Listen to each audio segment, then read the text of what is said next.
Le ministre provincial à charge de l'éducation, Maître Frédéric Ampiemo Malengou, a poursuivi son itinérance ce mercredi 26 mars 2025 en visitant successivement les complexes scolaires Boudika Didi, une école privée agréée à Kélé dans la commune de Mobondo et l'université Kamilambo Ikam en cycle. Au complexe scolaire Boudika Didi, le mot de bienvenue a été prononcé par une élève. Excellence, Monsieur le ministre, ici au complexe scolaire Boudika Didi, nous recevons un enseignement de qualité dont nous sommes fiers et reconnaissants. Et cet enseignement n'est pas seulement basé sur le plan intellectuel, mais aussi sur la formation d'un type d'homme nouveau voué à la discipline morale. Réfléchissons profondément sur les défis actuels du néocolonialisme, capable de se prendre en charge à défendre nos valeurs culturelles et militer pour la liberté totale de l'Afrique et surtout de l'homme noir. Excellence, laissez-moi vous dire que cette année est une année toute spéciale car elle va pointer à l'horizon la célébration du cinquantenaire sacerdotal de notre promoteur. Je cite le révérend Abbé Curé et le professeur Toumamouena Manza, moment que nous attendons impatiemment et pour lequel nous engageons toute notre volonté pour sa réussite totale et effective.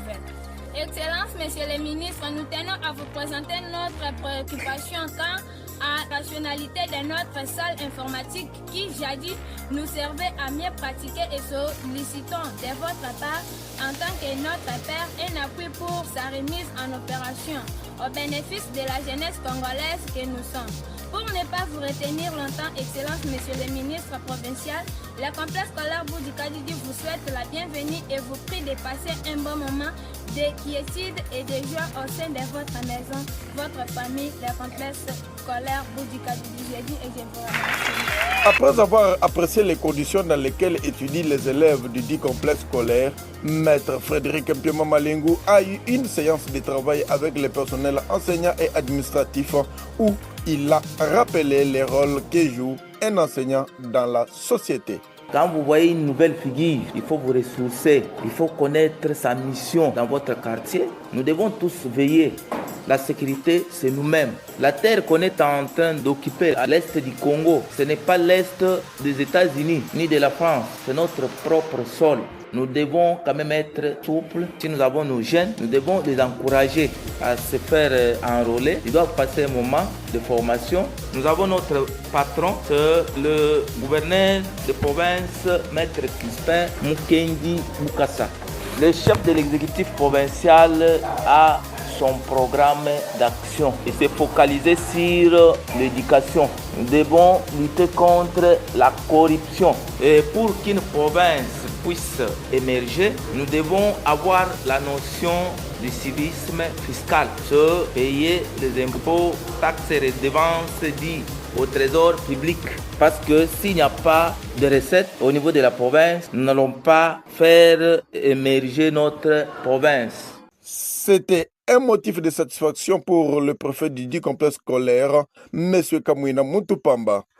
C'est un sentiment de joie quand une grande personnalité de l'enseignement passe nous visiter. Notre sentiment est un sentiment de joie. Nous sommes une école privée, nous n'avons pas de subsides, nous sommes une école de masse, mais au moins nous faisons un effort pour donner le meilleur de nous-mêmes dans la formation de la jeunesse. Mais pourquoi nous ne pouvons pas aussi être insérés dans l'un ou l'autre programme d'appui à l'enseignement qui ne sont dédiés qu'aux écoles de l'État? Et à un certain moment, il y a même nos enfants, nos apprenants qui se demandent mais est-ce que nous avons cessé d'être fils et filles de cet État parce que nous évoluons dans les écoles privées? Donc il fallait que l'autorité attitrée soit informée de cette difficulté-là qui est la nôtre. Pour autant que notre rémunération vient de la contribution des parents, il faut vous imaginer que les parents ne voudront pas donner plus que ça. Or, si dans ce corps enseignant n'est pas bien rémunéré, il ne saura pas non plus donner le meilleur de lui-même pour la meilleure formation que nous attendons d'eux. Nous avons demandé une prise en charge, c'est-à-dire il y a par exemple une tentative dernière que nous étions en train de faire pour essayer de céder une partie de nos écoles à l'État, de façon que ce qui reviendrait comme salaire aiderait au moins à alléger la charge des autres enseignants qui ne seraient pas pris en charge dans les restes des écoles privées. Alors, si l'autorité peut nous prêter main forte de ce côté-là,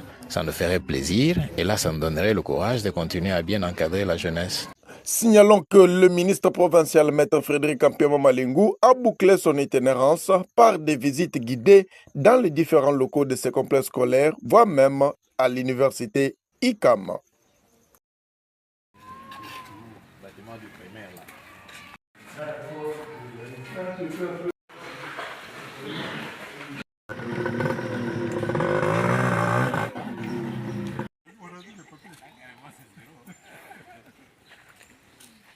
Lui, il donne l'anglais, il est... Ah bon?